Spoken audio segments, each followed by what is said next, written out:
Hi guys, this is CA Divyang Gyanchandani. Welcome back to our YouTube channel. आइए sir, labour cost start करेंगे। बिल्कुल भी time waste नहीं करना और डायरेक्ट लेबर कॉस्ट और डायरेक्ट एक्सपेंस सारे के सारे क्वेश्चन डिस्कस कर लेंगे पूरे पूरे भाई साहब, मजा आ जाए। आ जाओ। सबसे पहले चलेंगे, सबसे पहला इलस्ट्रेशन। अच्छा खासा चैप्टर है, कभी कभी बहुत ज़्यादा मार्क्स का भी आ जाता है, तो ध्यान रखना, ठीक है। आओ, कहाँ है इसका पहला इलस्ट्रेशन? हाँ, ये आया पहला इलस्ट्रेशन। देखो क्या है। एक्स एक एम्प्लॉय है, ABC company, get the following emoluments and benefits. ये सब चीजें उसे मिल रही है, बेनिफिट मिल रहे हैं। बेसिक पे है 10,000 रुपये महीना, डीए है 2,000 रुपये पर महीना। कोई दिक्कत वाली बात नहीं है, सब कुछ ठीक है। बोनस, बोनस है 20% ऑफ सैलरी एंड डीए। क्या बोलना चाह रहा है? कह रहा है बोनस है 20%। किसका? सैलरी और डीए का, दोनों को जोड़ देना, दोनों का हो गया 12,000। 12,000 का निकाल देना 20%। अदर अलाउंसेस सीधे सीधे। एम्प्लॉयर का कंट्रीब्यूशन टू पीएफ है 10% ऑफ सैलरी एंड डीए, कोई दिक्कत नहीं है। एक्स टोटल 2400 घंटे काम कर रहा है, जिसमें से 400 घंटे नॉन प्रोडक्टिव है, मतलब वो नॉर्मल आइडल टाइम है आपका। कह रहा है compute the effective hourly rate. तो इफेक्टिव आवरली रेट क्या होगा? टोटल देख लो, कॉस्ट कितनी आ रही है, लेबर कॉस्ट कितनी आ रही है, और लेबर कॉस्ट को डिवाइड करेंगे 2400 माइनस 400, 2000 से डिवाइड कर देंगे, है ना। सिंपल है ना? हाँ सर, बिल्कुल सिंपल। आओ चेक कर दे। ये हो गया बेसिक पे, बोनस, बोनस निकाल दिया। एम्प्लॉयर का कंट्रीब्यूशन, अदर अलाउंसेस सारे ले लिए। इफेक्टिव वर्किंग आवर से डिवाइड करा, आवरली रेट आ गया। ठीक है, फालतू क्वेश्चन था, आगे बढ़ेंगे। देखो अगला question. In a factory working 6 days in a week, 6 दिन काम हो रहा है और हर दिन 8 घंटे काम हो रहा है, तो टोटल हो गया 48 घंटे। Worker is paid at the rate of 100 rupees, 100 rupees दे रहे हो पर डे के, प्लस डीए दे रहे हो 120% बेसिक। मतलब अगर मैं आपको बोलूं तो दिन के कितने पैसे मिल रहे हैं सर? दिन के मिल रहे हैं 100 प्लस 120%, टोटल हो गया 220। 220 एक दिन का मिल रहा है। अगर ये एक दिन का है तो 220 को आप 8 घंटे से भी डिवाइड कर सकते हो, एक घंटे का पता चल जाएगा कितना। बेसिक और डीए अगर एक घंटे का निकाल दूं तो 220 बाय 8, ये आ रहा है 27.5। He is allowed to take 30 minute off during his hour shift for meal break and 10 minute recess. 30 minute का भाई लंच खाता है, 10 मिनट का सुट्टा फूक के आता है। नॉर्मल लॉस है, सुट्टा फूकना इज ऑल्सो नॉर्मल लॉस, क्योंकि उससे उसकी एफिशिएंसी बढ़ेगी भाई, है ना। तो 30 मिनट और 10 मिनट, 40 मिनट खराब हो रहे। ठीक है, क्या बोला? कह रहा है उसके जॉब कार्ड ने इतने घंटे दिखाए। अब देखो टोटल थे 48 घंटे। 48 घंटे में से अगर आप इनका टोटल करोगे कितना आएगा? 15 12 27, ये आ रहा है 40 घंटे। 40 घंटे ऐसे हो गए। हर दिन के 40 मिनट, हर दिन के 40 मिनट नॉर्मल है, तो 6 दिन है टोटल, तो 240 मिनट। 240 मिनट का मतलब 4 घंटे और नॉर्मल। अगर 4 घंटे नॉर्मल है तो जो बाकी के 4 घंटे बच गए, ये क्या होगा? ये होगा एबनॉर्मल आइडल टाइम। देखो क्या लिखा है, the time not book was wasted while waiting for a job. Job के लिए वेस्ट हो गया जिस जो टाइम बुक नहीं हुआ ऊपर, तो बाकी का जो 4 घंटे बच गए वो एबनॉर्मल है। कह रहा है वेजेस को कैसे एलोकेट करोगे वो बताओ। सबसे पहले वेजेस निकालेंगे। देखो वेजेस कैसे निकालोगे? एक दिन की कितनी आई थी? 220। हमने एक दिन की निकाली थी ना। हाँ, एक दिन की अगर 220 है तो 6 दिन की कितनी हो गई? 220 इंटू में 6, 1320। 6 दिन की हो गई 1320। अगर 6 दिन की 1320 है तो सबसे पहले 1320 को डिवाइड करूंगा 44 आवर्स से। अब 44 समझना, याद है ना, मटेरियल में भी करा है, प्रोसेस कॉस्टिंग में भी करा है, हर जगह करा है। जब भी इफेक्टिव निकालते हैं टोटल इनपुट और माइनस करते हैं सिर्फ नॉर्मल लॉस, और नॉर्मल लॉस 4 घंटे था। याद है 4 घंटे कहाँ से आया था? 30 मिनट रिसेस के, 10 मिनट सुट्टा फूकने के, टोटल 40 मिनट्स। 40 मिनट्स अगर एक दिन के हैं तो 6 दिन के कितने हो गए? 240 मिनट, मतलब 4 घंटे। ये माइनस करें, ठीक है। इफेक्टिव आवर्ली रेट आ गया 30, कोई दिक्कत तो नहीं। हाँ, टाइम वेस्टेड भी पता चल गया। अब सबके ऊपर डाल दो, तो जॉब एक्स पे जाएगा 30 के हिसाब से, वाई पे, इस पे, और जो टाइम वेस्ट हुआ है वो कहाँ जाएगा? कॉस्टिंग पीएनएल में। ठीक है, सिंपल है ना? हाँ सर, बिल्कुल सिंपल है। आगे चलेंगे, यहाँ से आ जाओ। Illustration number 3। इलस्ट्रेशन नंबर 3 देखना क्या है, देखो समझो।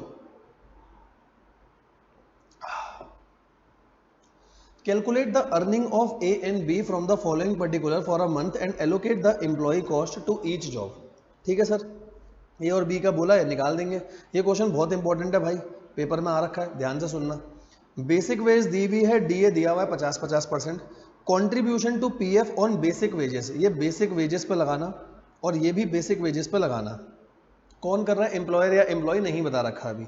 ओवर टाइम के घंटे हैं 10। ठीक है सर। नॉर्मल वर्किंग आवर्स कितने हैं? नॉर्मल वर्किंग आवर्स है 200। लिखा है ओवर टाइम इज पेड, आप ओवर टाइम दे रहे हो at double the total of normal wages and DA. जितना नॉर्मल वेजेस और डीए का 1 घंटे का रेट आएगा, ओवर टाइम उसका डबल दे रहे हैं। आओ चेक कर दे, ठीक है। अभी चेक करेंगे। अगर आप देखो तो ओवर टाइम ए वाले बंदे ने करा है, अगर ओवर टाइम ए वाले बंदे ने करा है और मैं इसका बेसिक वेजेस और डीए जोड़ूं, कितना होगा बताओ? बेसिक वेजेस और डीए कितना होगा सर? 10,000 और डीए है 50% यानी कि 5,000, टोटल हो गया 15,000। 15,000 है 1 महीने का, ये 1 महीने का खर्चा दे रखा था सारा, है ना, फॉर अ मंथ है, 1 महीने का दे रखा है। तो इसको डिवाइड कर देंगे 1 महीने के घंटे से, घंटे हैं 200, तो 15,000 को 200 से करने पे शायद 75 ही आएगा, है ना। हाँ, 75 रुपीज़ पर आवर आप नॉर्मल दे रहे हो, तो ओवर टाइम के लिए कितना दोगे? ओवर टाइम के लिए दोगे 150 रुपये पर घंटा। 150 रुपये पर घंटा, टोटल 10 घंटे हैं, ओवर टाइम की वैल्यू आ गई 1500। आगे देखो क्या लिखा है, कह रहा है employer contribution to state insurance and provident fund are at equal rate. मतलब अब एम्प्लॉयर भी कॉन्ट्रीब्यूट कर रहा है, ठीक है सर। जॉब XYZ पे कितना कितना खर्चा, जैसे वर्कर ए ने अपना टाइम इतना लगाया, इतना इतना, वर्कर बी ने इतना इतना लगाया, ठीक है। पर बात समझना, ये तो नॉर्मल था। नीचे एक लाइन बहुत इंपॉर्टेंट लिखी आई, over time was done on job Y. अगर ओवर टाइम वाई जॉब पे हुआ है, इसका मतलब क्या है? वर्कर ए की टोटल लेबर कॉस्ट देखूंगा कितनी है, टोटल लेबर कॉस्ट, और लेबर कॉस्ट के 2 हिस्से करूंगा, एक ओवर टाइम, एक बैलेंसिंग फिगर। जो ओवर टाइम है, ओवर टाइम तो सिर्फ वाई पे जाएगा जो मेरा 1500 आया था, बाकी जो बैलेंसिंग फिगर कॉस्ट होगी वो तीनों में जाएगी, है ना, क्योंकि ओवर टाइम सिर्फ एक जॉब के लिए हुआ है ना। तो जितनी टोटल लेबर कॉस्ट, मान लो टोटल लेबर कॉस्ट है 10,000, मान लो 10,000 में से 1500 तो जाएगा वाई पे, बाकी का 8,500 तीनों में जाएगा XYZ में, इस ऑर्डर के अकॉर्डिंग। वर्कर बी में कोई दिक्कत नहीं है, ठीक है, नॉर्मल है ना क्वेश्चन। आओ क्वेश्चन करेंगे। अच्छा, क्वेश्चन में जब आप अर्निंग निकालो, अर्निंग निकालते हुए एक बात ध्यान रखना, मुझे नहीं पता आप लोगों ने किस तरीके से चीज़ों को पढ़ रखा है, मैं अपना बताता हूँ। सबसे पहले अपन निकाल लेंगे ग्रॉस वेजेस। ग्रॉस वेजेस का मतलब है बेसिक जोड़ दो, डीए जोड़ दो, बोनस, कमीशन, इंसेंटिव, पर्क्स सब जोड़ दो। सब जोड़ दिया।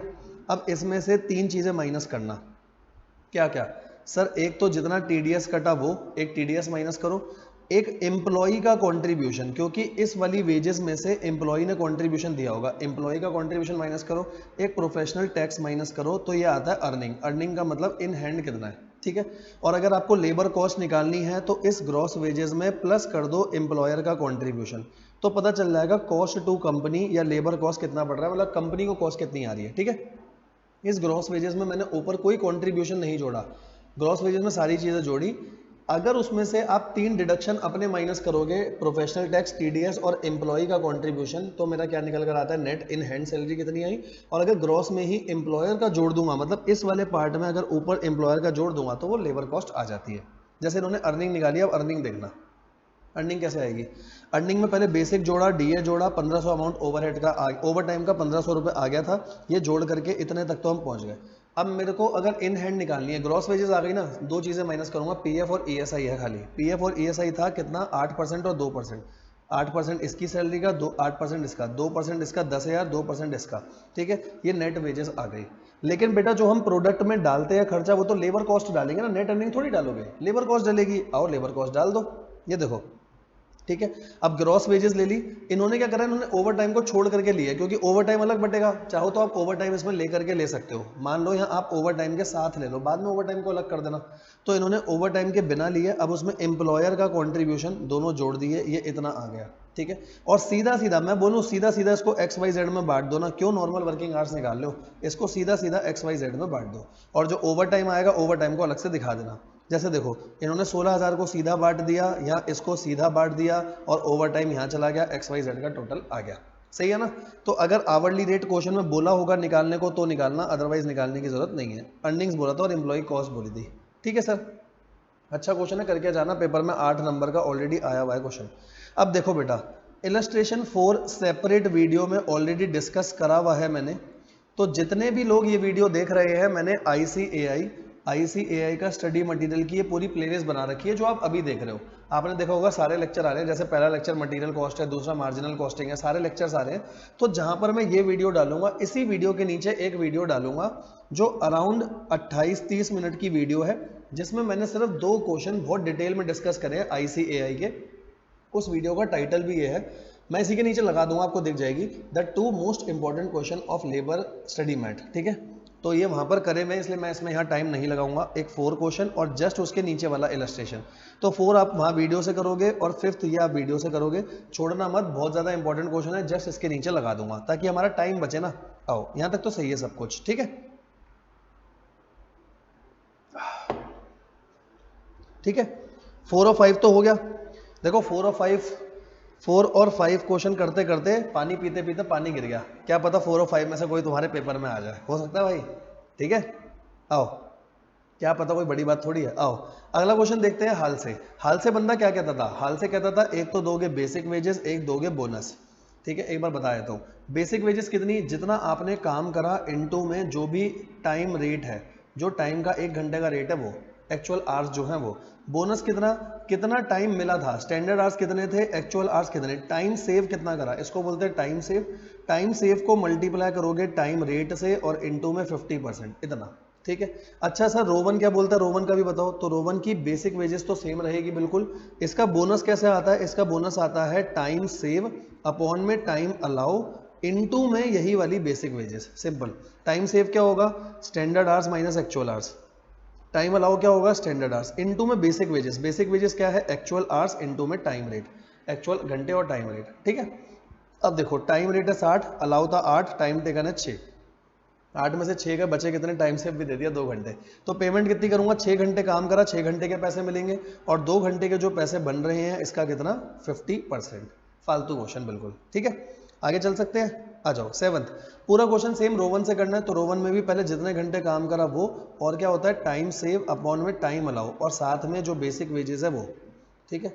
ऐड कर दो, आंसर आ जाएगा। फालतू क्वेश्चन है बिल्कुल। आगे देखो अगला क्वेश्चन थोड़ा सा अच्छा है, ध्यान से सुनना। देखो, 2 वर्कमैन है A and B produce the same product using the same material, there normal wage rate is also same. उनका नॉर्मल वेज रेट सेम है और सेम मटेरियल यूज कर रहे हैं, ठीक है। ए को बोनस मिल रहा है रोवन के हिसाब से, यहाँ ए का कर दूंगा, इधर बी का कर दूंगा। ए को मिल रहा है रोवन के हिसाब से और इसको मिल रहा है हालसे के हिसाब से, ठीक है। टाइम अलाउ है 50 घंटे, 50 में से इसने लिए 30 घंटे और बी ने लिए 40 घंटे। अब रुको, यहाँ फैक्ट्री कॉस्ट दे रखी है, फैक्ट्री कॉस्ट में आएगा direct material, direct labour, factory overhead. Direct expense भी होता है पर क्वेश्चन में कोई डिटेल नहीं है इसलिए नहीं लिख रहा।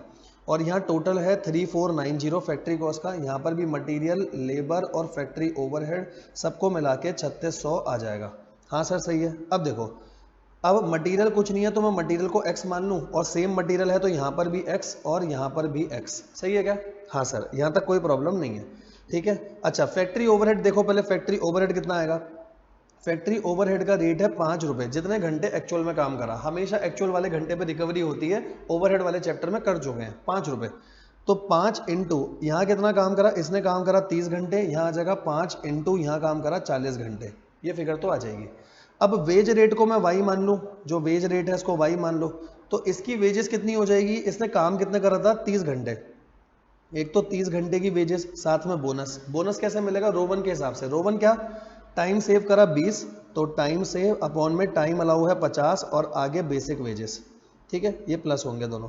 अब आप यहाँ से सॉल्व करके यहाँ एक एक्स वाई की इक्वेशन बन जाएगी ना, एक्स वाई की इक्वेशन। सेम यहाँ पर लेबर के भी 2 हिस्से होंगे, एक तो जितना काम करा 40 वाई मिलेगा, साथ में हाल से, तो इसने टाइम कितना बचाया, 10 घंटे बचाया, 10 घंटे बचाया तो 10 वाई पेमेंट होगी, इसका 50% यानी कि 5 वाई प्लस होगा, सारा कुछ ये प्लस होगा। यहाँ से दूसरी इक्वेशन आएगी एक्स वाई की, सॉल्व कर देना, एक्स और वाई आ जाएगा आपका, तो नॉर्मल रेट आ जाएगा, मटेरियल कॉस्ट आ जाएगी। लास्ट पार्ट बहुत इंपॉर्टेंट है, जब आप एक्स और वाई निकाल दो तो मटेरियल कितना आया, लेबर में बेसिक वेजेस और बोनस कितना आया बताना दोनों का, और फैक्ट्री ओवरहेड कितना है, ऐसे करके फैक्ट्री कॉस्ट पूरा का पूरा दिखा के आओगे, इसके नंबर होते हैं जब आप एक्स और वाई निकाल दोगे उसके बाद, ठीक है। इन्होंने भी एक्स और वाई की इक्वेशन बनाई है, दोनों सॉल्व करा, ये कह रहा था मैं, ये ऐसे कंपैरिजन लास्ट में करके दिखाना, मटेरियल सेम आएगा, वेज रेट दोनों का सेम आएगा, ठीक है। हाँ सर, अगला क्वेश्चन देखो ये क्वेश्चन तो भाई बिल्कुल पेपर में आएगा ही नहीं, ये सिर्फ आपको समझाने के लिए दे रखा है 9 क्वेश्चन। देखो क्या है, समझना। बोनस पेड अंडर हाल से with bonus 50% for time saved equal to bonus paid under Rowan. कह रहा है हाल से और रोवन का बोनस पेड कब इक्वल होगा, तो ये मैंने पूरा क्लास में अच्छे से कराया, आपको नॉर्मल अभी समझा देता हूँ। बोनस होता है हाल से का 50% of time save, time save हो गया standard hours minus actual hours और इनटू में टाइम रेट, ठीक है। रोवन का बोनस क्या होगा, रोवन का बोनस होता है टाइम सेव अपॉन में टाइम अलाउ इनटू में एक्चुअल आवर्स मतलब बेसिक वेज इनटू में टाइम रेट। तो टाइम रेट से टाइम रेट गया, कोई प्रॉब्लम नहीं है। S H minus A H से S H minus A H गया, तो एस एच यहाँ चले जाएगा 50% of S H equal to A H. इसका मतलब क्या है? इसका मतलब है जब आपके एक्चुअल के घंटे आधे होंगे स्टैंडर्ड के घंटे से तो दोनों का बोनस सेम आएगा। मतलब आपको टाइम दिया 10 घंटे, आपने 5 घंटे में काम कर दिया, तो दोनों का बोनस इक्वल आएगा। निकाल के चेक कर लेना। ये देखो, ये पहला पार्ट इसका यही है, ठीक है। 50% होना चाहिए स्टैंडर्ड, ठीक है। फिर अगला क्या बोला? टाइम अलाउड 8 घंटे है। कह रहा है आप सारी शीट बना के दिखाओ जैसे जैसे एक एक घंटा आपका सेव होता जाएगा। तो आपको करना क्या है? स्टैंडर्ड आवर्स हर जगह 8-8 घंटे ले लो। एक्चुअल आवर्स क्या होंगे? सबसे पहले एक्चुअल ले लो पूरे 8 कि कोई टाइम सेव नहीं हुआ, तो नॉर्मल बेसिक वेजेस आ जाएगी। फिर अगर 7 घंटे तो टाइम सेव कितना आ जाएगा? 1। फिर अगर ये काम 6 घंटे में हुआ तो टाइम सेव कितना आएगा? 2। फिर यही काम अगर 5 घंटे में हुआ, टाइम सेव 3।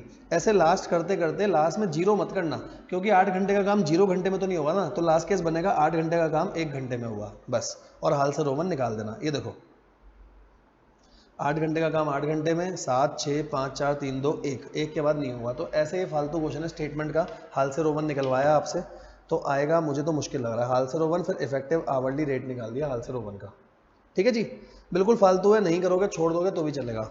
खुद बता रहा हूँ छोड़ सकते हो, क्योंकि ऐसा क्वेश्चन बिल्कुल उम्मीद नहीं आएगा।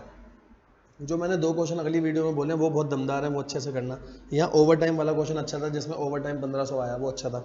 देखो, a skill worker in XYZ limited is paid a guaranteed wage rate of 30। आप 30 रुपये उसे दे रहे हो, ठीक है। ये क्वेश्चन बहुत अच्छा है, ये पेपर में बहुत आया है। Standard time per unit of a particular product 4 घंटे, 4 घंटे है। Mister P a machine man has been paid wages under Rowan. आपने उसको रोवन के हिसाब से पैसा दिया और उसका इफेक्टिव आवरली रेट इतना आ गया, ठीक है। अब इफेक्टिव आवरली रेट क्या होता है समझना। सर इफेक्टिव आवरली रेट आता है जितनी ऊपर वेजेस और जितने घंटे आपने काम करा। तो इसकी वेजेस कितनी आ रही होगी सोचो। स्टैंडर्ड टाइम 4 घंटे दिया, मुझे तो नहीं पता एक्चुअल कितना करा, तो एक्चुअल निकालो। कैसे?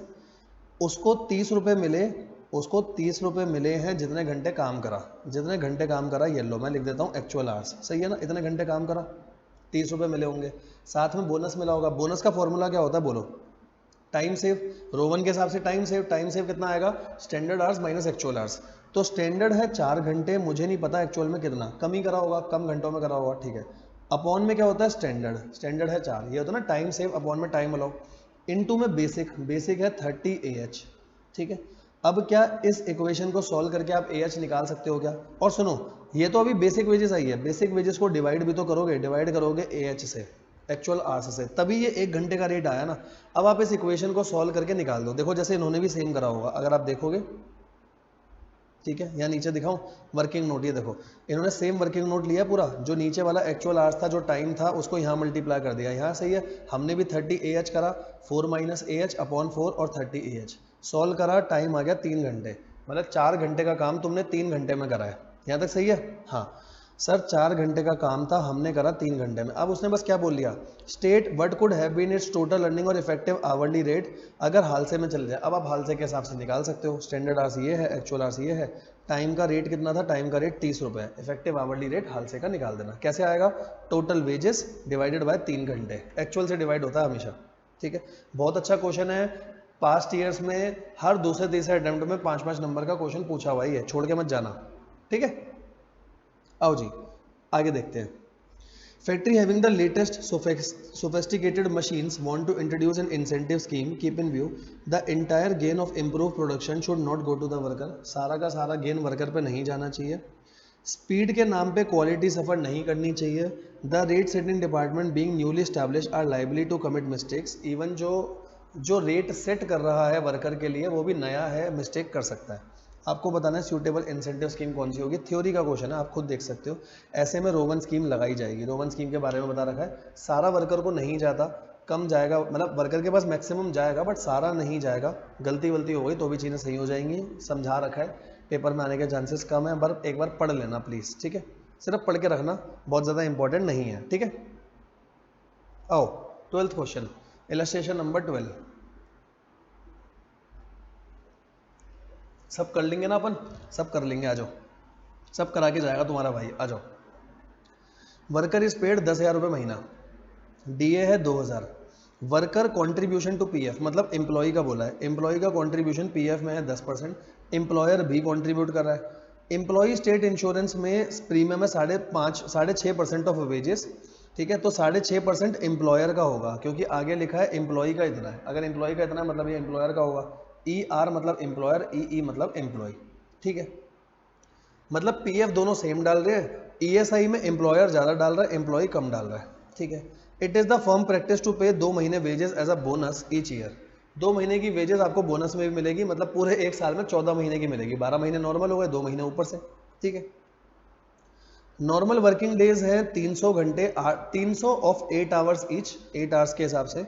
Out of these the worker is entitled to 15 days leave on a full day, इन्हीं में से ये जो 300 दिन है इसमें से आप 15 दिन की छुट्टी ले सकते हो, पूरी पूरी छुट्टी मानी जाएगी। कह रहा वेज रेट बता दो पर आवर कितना आएगा।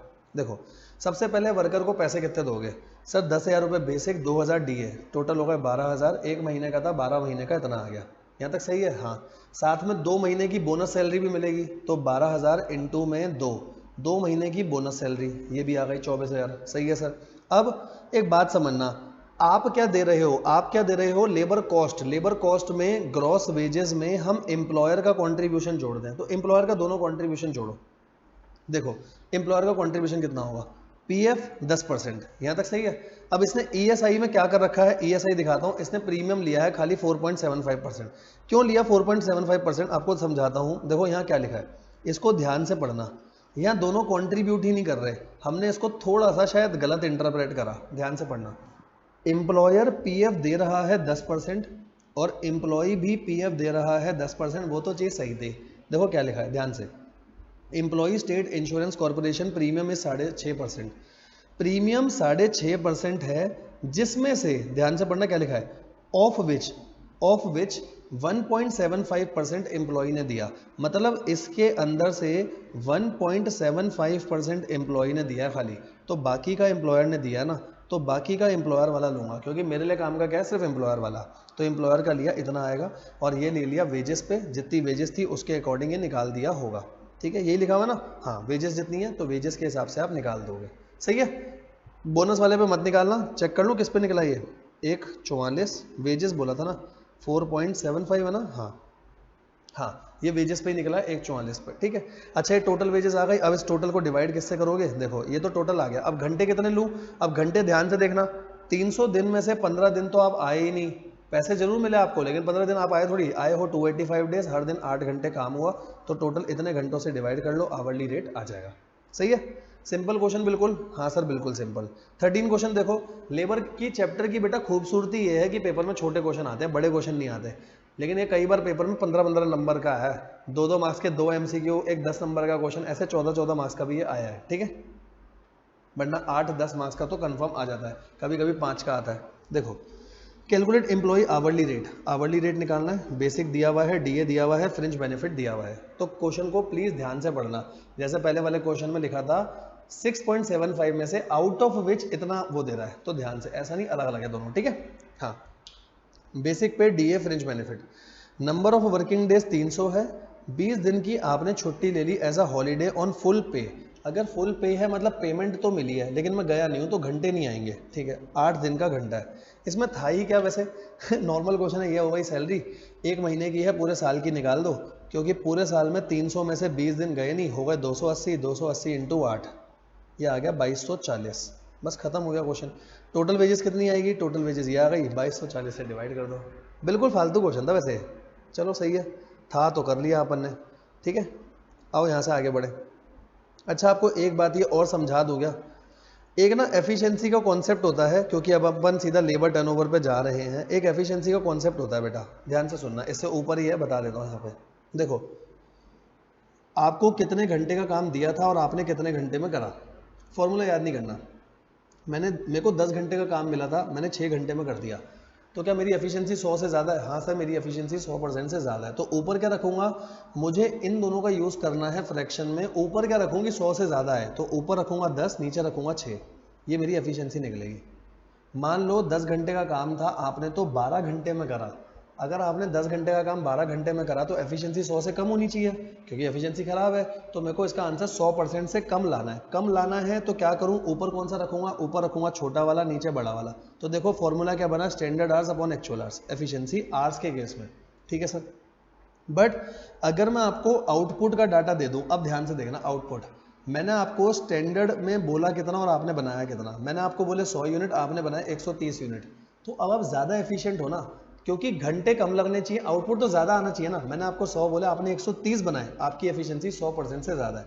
अगर इनको 100% से ज़्यादा लाना है तो ऊपर रखूंगा 130, नीचे 100, ठीक है। दूसरा एग्जांपल देखो, मैंने आपको बोला था बनाने को 100, आपने सिर्फ 70 बनाए, तो आपकी एफिशिएंसी कम है। 100 से कम लाने के लिए ऊपर क्या रखूंगा 70, नीचे क्या रखूंगा 100, इंटू 100 तो आएगा ही आएगा, ठीक है।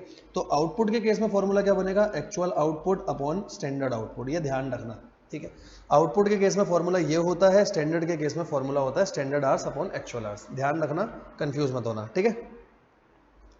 देखो जी 14 क्वेश्चन, 14 देखो 14 क्या है, the accountant of Y limited has computed employee turnover rate. Employee turnover rate दे रखे हैं आपको, और आपको क्या दे रखा है, वर्कर रिप्लेस दे रखे हैं। बेटा अगर वर्कर रिप्लेस है, एक तो प्लीज इस क्वेश्चन में गलती मत करके आना। गलती क्या नहीं करना, ध्यान से सुनो, गलती क्या नहीं होगी। अगर ये रिप्लेस है, ऊपर से रिप्लेसमेंट उठाओ, रिप्लेसमेंट है 5%, ठीक है। 5% है तो मैं यहाँ 5 लूंगा। क्यों 5 लूंगा, यहाँ से मेरा आंसर ऐसे निकला होगा ना, रिप्लेस अपॉन में एवरेज इंटू में 100। अगर आपने इधर 100 लिया है तो सामने बस 5 लो, ठीक है, गलती मत करना। ये हो गया 0.05, इसको वहाँ भेजा। ये हो गया 30 अपॉन में एवरेज, तो एवरेज आ जाएगा 30 अपॉन में 0.05। तो 30 को डिवाइड कर दो 0.05 से, 30 को 0.05 से कर रहा हूँ, गलत क्यों आ रहा है।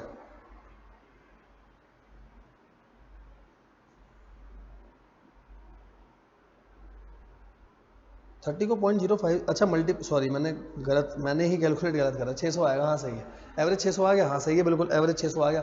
अब अगर एवरेज 600 है तो आप बाकी चीज़ें निकाल सकते हो। जैसे आपको सेपरेशन दिया है 3, तो क्या रखूंगा, सेपरेशन 3 है, एवरेज 600 है, सेपरेशन आ जाएगा।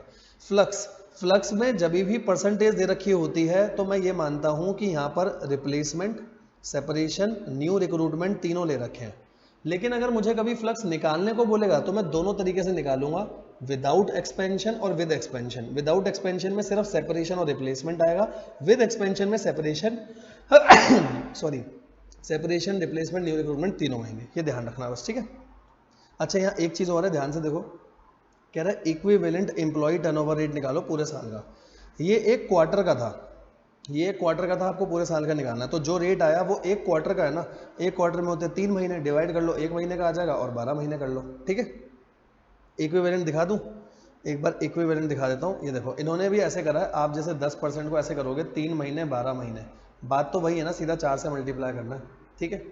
एक बार इसका पेपर में क्वेश्चन आया, पेपर में क्वेश्चन क्या आया, कह रहा इक्विवेलेंट निकालना है। ये डाटा दिया था 31 मार्च और नीचे लिख दिया कि आपकी जो कंपनी है वो 31 जनवरी को खोली है। अगर 31 जनवरी को खोली है तो जो आपने लेबर टर्नओवर का रेट निकाला वो 2 महीने का है। 2 महीने कैसे, सिर्फ फरवरी मार्च का है। अब 2 महीने से मैं 12 महीने पे जाऊंगा, ध्यान रखना, मैंने कंपाइलर में कराया ऐसा क्वेश्चन, ठीक है। यहाँ तक हो गया अपना।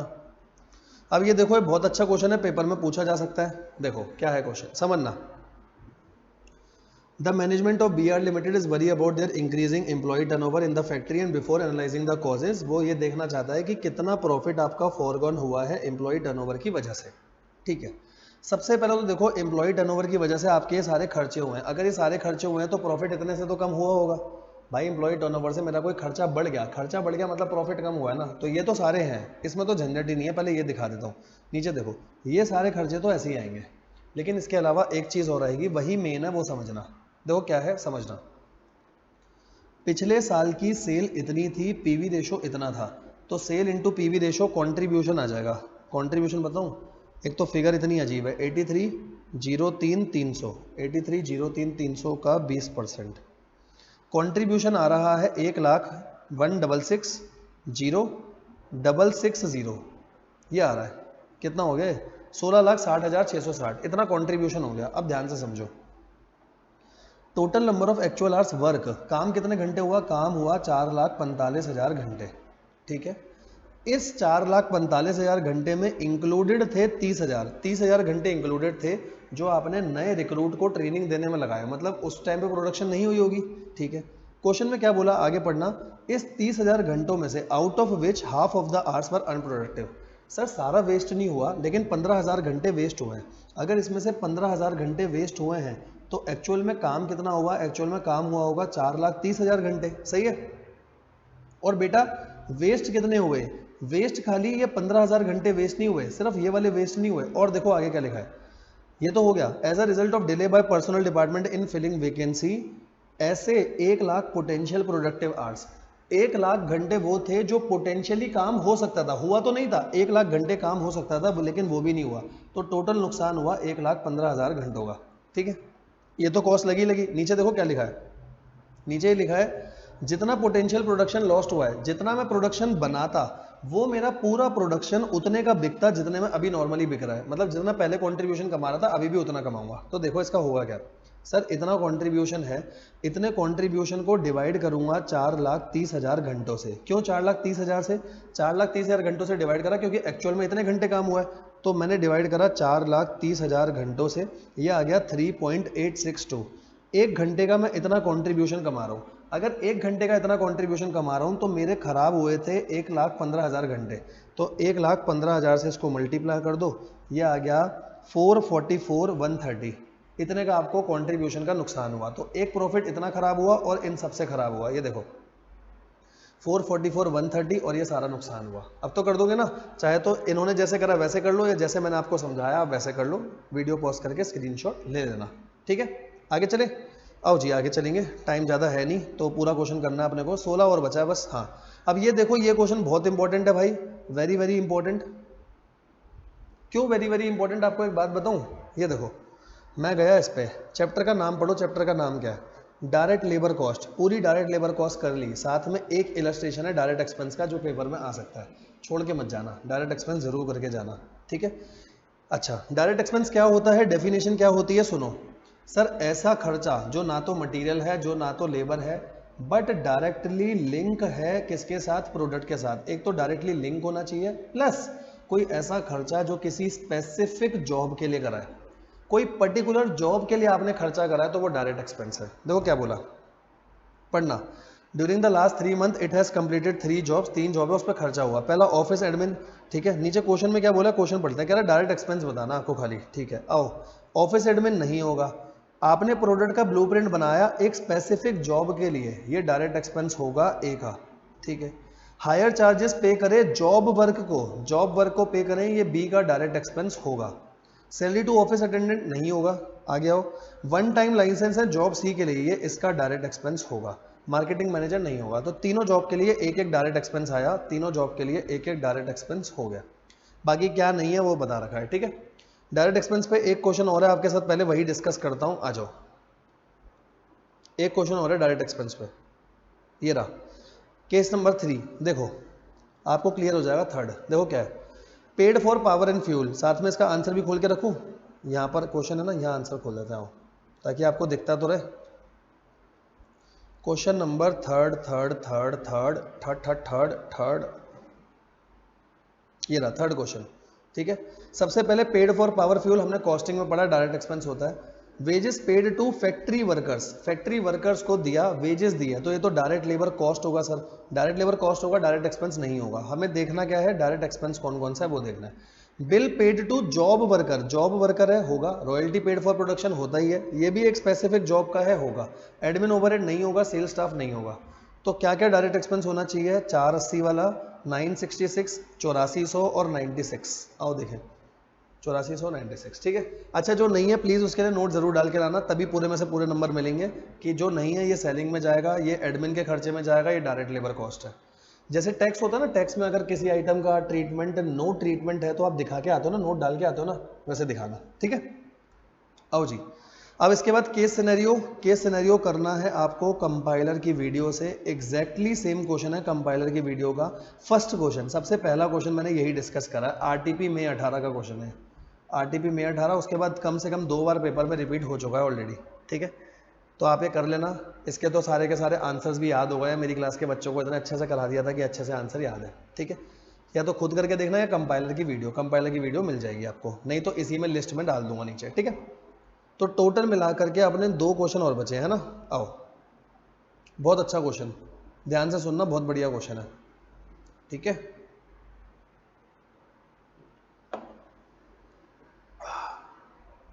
देखो क्वेश्चन क्या है, mister A is working by employing 10 skill worker, 10 skill worker है जिनको आपने एम्प्लॉय कर रखा है। He is considering the introduction, हाल से लेकर आऊं या रोवन लेकर के आऊं, ऑफ वेज पेमेंट, कह रहा है मेरे को वो लेकर के आना है जिससे एम्प्लॉय की productivity to cope up with increase demand for a product by 25%। बाहर मार्केट में डिमांड बढ़ रही है 25% उसके लिए, तो मेरे लिए इंपॉर्टेंट नहीं है बाहर मार्केट में डिमांड बढ़े, मुझे क्या लेना देना, ठीक है। ही फील दैट, मेरे को ऐसी इंसेंटिव स्कीम लानी है, ये बहुत इंपॉर्टेंट है, मुझे ऐसी इंसेंटिव स्कीम लानी है जो 20% से ज़्यादा अर्निंग बढ़ा दे वर्कर की, क्योंकि मेरे को वर्कर को खुश करना है। देखो मेरा खर्चा ज़्यादा आ रहा हो मतलब नहीं है, क्वेश्चन में लिखा है वर्कर की अर्निंग 20% से ज़्यादा बढ़नी चाहिए, ठीक है, कोई दिक्कत नहीं। और ये प्रोडक्टिविटी बढ़ गई, मार्केट में डिमांड बढ़ गई, उसके बाद ये डाटा दे रखा है, डाटा ध्यान से देखना। 1 घंटे का रेट है 40 रुपये, 1 घंटे का रेट इतना है। This may be taken S time allow, मतलब एक यूनिट को बनाने के लिए 2 घंटे, ये स्टैंडर्ड आवर्स हो गए 2 घंटे। वर्किंग डेज है 25 घंटे, हर दिन 8 है, एक्चुअल में इतना बना। अगर एक्चुअल में इतना बना तो स्टैंडर्ड आवर्स तो आप बता सकते हो, एक्चुअल में बना 1250, एक यूनिट को बनने के लिए 2 घंटे, तो टोटल स्टैंडर्ड आवर्स आ गया 2500 घंटे। स्टैंडर्ड है 2500, एक्चुअल कितने घंटे काम हुआ होगा, एक्चुअल टोटल मेरे यहाँ वर्कर कितने थे, 10 वर्कर थे, हाँ टोटल मेरे यहाँ वर्कर थे 10 वर्कर थे, हर वर्कर 8 घंटे काम कर रहा है एक दिन में, और टोटल 25 दिन, कितना हो जाएगा 10 इंटू 8 इंटू 25, 200, 2000 घंटे आ गए एक्चुअल। अब देखो ना, स्टैंडर्ड मिल गया, एक्चुअल मिल गया, बोनस का क्वेश्चन करने के लिए कुल मिलाकर के 3 चीज़ें चाहिए बस। स्टैंडर्ड आवर्स मिल चुके हैं 2500 घंटे, दूसरा एक्चुअल आवर्स कितने 2000 घंटे, तीसरा टाइम सेव तो आ ही जाएगा, टाइम सेव तो 500 है, एक चाहिए होता है time rate, time rate question में सीधा दे रखा है 40 रुपये पर घंटा, सही है, आएगा पूरा क्वेश्चन आपसे हो जाएगा, कोई प्रॉब्लम वाली बात नहीं है, ठीक है। बस बच्चों का यहाँ पर एक डाउट आता है, डाउट बता रहा हूँ सर, यहाँ आपने वर्कर जोड़े हैं, यहाँ वर्कर नहीं जोड़े, बेटा जो 1250 यूनिट बनाए हैं ना, वो बनाए ही 10 वर्कर ने हैं, तो उसमें 10 मल्टीप्लाई नहीं करूँगा और, ठीक है, कुछ नहीं है क्वेश्चन, फालतू क्वेश्चन है। कह रहा है हाल से और रोवन के हिसाब से इफेक्टिव रेट निकाल दो और direct labour cost per piece बता दो। ये देखो दिखा देता हूँ आपको, हाल से और रोवन से अब तो आप निकाल ही लोगे, कोई दिक्कत नहीं है। ये देखो सबसे पहले 2000 घंटे मैच कर गया, 2000 के बाद हमारा 2500 घंटे मैच कर गया, टाइम सेव इतना आ गया, ठीक है। तो हाल से के हिसाब से बोनस निकाल दो, बोनस आएगा जितने 500 घंटे बचे थे, 500 घंटे पे इतना रेट, 50% बचेगा। और टोटल वेजेस कितनी, टोटल वेजेस नॉर्मल इतने ये आए थे 2000 घंटे, और 2000 घंटे के 40 रुपये तो दिए ही होंगे, ये हो गई नॉर्मल वेजेस, इसमें हाल से का बोनस जोड़ दो और रोवन का बोनस निकाल दिया, ठीक है। तो इफेक्टिव आवरली रेट तो आ जाएगा total wages divided by actual hours, और दूसरे का भी total wages divided by actual hours, ठीक है, ठीक है। दूसरे पार्ट में क्या बोलता है, कह रहा सेविंग बताओ direct labour cost per piece में कितनी सेविंग हुई, ये पार्ट थोड़ा अच्छा है, ध्यान से देखना। पहले मैं डायरेक्ट लेबर कॉस्ट एक पीस की कितनी दे रहा था, पहले देखो, पहले या एग्जिस्टिंग में कितनी दे रहा था, एक यूनिट को बनाने में मेरे हिसाब से लग रहे थे 2 घंटे, एक पीस को बनाने में मेरे हिसाब से लग रहे थे 2 घंटे, और मैं 1 घंटे के दे रहा था 40 रुपये, मतलब मैं 80 रुपये दे रहा था, पहले 80 रुपये दे रहा था। अब हाल से में क्या होगा, हाल से समझना, अब हाल से में क्या होगा, हाल से की टोटल पेमेंट देखो, टोटल पेमेंट बनी थी 90,000, टोटल पेमेंट है 90,000, और ये कितने पीसेस की थी, ये है 1250 पीसेस की, तो पर पीस आ जाएगा। वैसे ही रोवन में टोटल पेमेंट बनी 96,000, ये है भाई 1250 पीसेस की, डिवाइड कर दो, पर पीस आ जाएगा, सही है ना। ये देखो इन्होंने भी वैसे ही निकाला है, इसका आया 72, इसका आया 76, तो दोनों में सेविंग बता सकते हो। दोनों में सेविंग कैसे बताओगे, बहुत आसानी से, पहले जा रहा था भाई 80, अब दे रहा हूँ हाल से पे 72, तो सेविंग हो रही है इधर ही, यहाँ 80 सेविंग हो रही है 3.20, तो मेरी सेविंग ज़्यादा कहाँ हो रही है, रोवन में, बस हो गया क्वेश्चन खत्म। मुश्किल था क्या, अरे सर बहुत आसान था।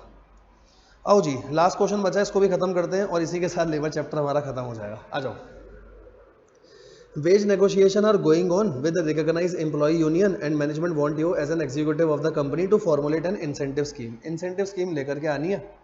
3 टिपिकल वर्कर्स हु प्रोड्यूस, इतने इतने यूनिट हैं, देखो इसके यूनिट 180, 120 और 100 यूनिट, तो ऐसे लिख दूं ए बी सी, एक के हो गए 180, एक के हो गए 120, एक के हो गए 100 यूनिट, ठीक है। In a normal day of 8 hours, 8 घंटे में आप इतना काम करते हो। हु प्रोड्यूस, प्रोड्यूस बोला है, ठीक है।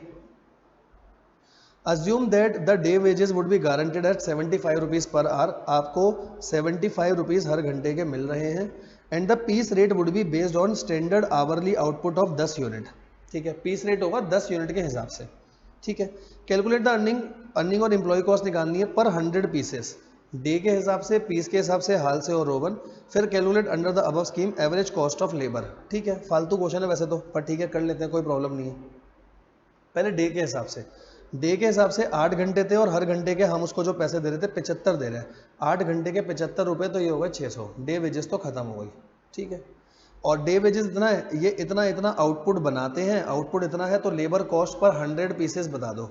लेबर कॉस्ट 100 पीस की कैसे आएगी, एक की निकाल लो, एक पीस की इतनी आ गई, मल्टीप्लाई कर दो 100 से। यहाँ एक पीस की इतनी आ जाएगी, मल्टीप्लाई कर दो 100 से। सही है सर, डे वेजेस में तो कोई दिक्कत नहीं है, ठीक है। पीस रेट, अब पीस रेट ध्यान से समझना, पीस रेट कैसे आएगा, यहां तक तो सही है। पीस रेट में देखो क्या लिखा है, ध्यान से पढ़ो। कह रहा है स्टैंडर्ड आवरली आउटपुट, एक घंटे में 10 यूनिट बन जाने चाहिए। एक घंटे में 10 यूनिट और एक घंटे का रेट है 75, तो एक यूनिट का कितना हो गया, एक यूनिट का आ गया 7.5। क्या है ये क्वेश्चन, फालतू क्वेश्चन। तो इतने यूनिट बनाए, 7.5 के हिसाब से इतनी अर्निंग आ गई, 100 पीसेस की निकाल दोगे। जैसे एक बता देता हूँ, 100 पीस का कैसे आएगा, 1350 जो है ये है 180 पीस का, डिवाइड करके 100 से मल्टीप्लाई कर दो, ठीक है, सेम आएगा। हाल से और ओवन के हिसाब से अब तो क्वेश्चन कर ही लोगे। हाल से और ओवन में कोई दिक्कत तो नहीं है ना सर, कोई दिक्कत नहीं है। कैसे, एक घंटे में 10 यूनिट, अगर एक घंटे में 10 यूनिट है तो इसके स्टैंडर्ड आवर्स होने चाहिए 18, यहाँ स्टैंडर्ड आवर 12, यहाँ 10, 18 12 10, एक्चुअल आवर्स ये है। टाइम सेव निकालो, क्वेश्चन हो जाएगा हाल से ओवन से, ठीक है। बस फालतू क्वेश्चन है, हाल से ओवन से अब आप कर सकते हो, क्योंकि टाइम रेट भी है मेरे पास। टाइम रेट था 75 रुपये पर घंटा, स्टैंडर्ड आ गया। स्टैंडर्ड कैसे आया, एक घंटे में 10 यूनिट है, आपने 180 बनाए, तो टोटल 18 घंटे का टाइम दिया होगा आपको, ठीक है जी। तो फाइनली इसके साथ लेबर कॉस्टिंग भी हमारा पूरा का पूरा खत्म हो चुका है। इसी के नीचे मैं वीडियो डाल के दूंगा the 2 most important question of labour ICAI study mat, जो हमने 2 छोड़े हैं, वो प्लीज़ कर लेना, प्लीज़ कर लेना। और एक नीचे इसके कंपाइलर वाला क्वेश्चन, ये वाला क्वेश्चन, ठीक है। चलो ठीक है गाइस, यहाँ तक हमारा खत्म हुआ एंड आई होप आप लोगों को मज़ा आ रहा होगा। प्लीज़ बताना कमेंट सेक्शन में आपको कैसा लग रहा है, ठीक है। चलो bye bye, love you all, bye bye, take care, thank you so much.